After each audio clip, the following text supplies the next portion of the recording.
Hello friends, ఈరోజు మనం గోధుమ పిండితో పునుగులు ఎలా వేసుకోవాలో చూద్దాము. మైదా అవాయిడ్ చేయాలంటే ఇది ఒక టిప్ అనమాట. గోధుమ పిండి యూజ్ చేసుకోవచ్చు in the place of maida.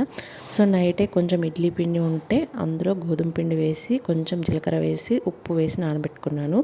And morning అందులో ఆనియన్స్ చిన్న చిన్నగా చాప్ చేసి వేసుకున్నాను. అండ్ మీకు పచ్చిమిర్చి కావాలంటే కరివేపాకు అవన్నీ వేసుకోవచ్చు, కానీ పిల్లలు తినారని అవన్నీ వేయలేదన్నమాట.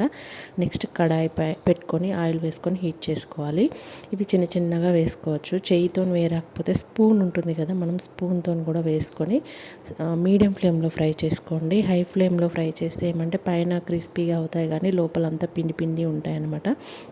మంచిగా క్రంచీగా వస్తాయి, చాలా బాగుంటాయి. దోసపిండి మిగిలిన ఇడ్లీ పిండి మిగిలిన అందులో కొంచెం గోధుమ పిండి యాడ్ చేసుకుంటే చాలా చాలా బాగుంటాయి. మీరు కూడా డెఫినెట్గా ట్రై చేయండి. ఇందులో టమాటో చట్నీ, పల్లీ చట్నీ, కొబ్బరి చట్నీ ఏదైనా చాలా బాగుంటుంది. డెఫినెట్గా ట్రై చేయండి.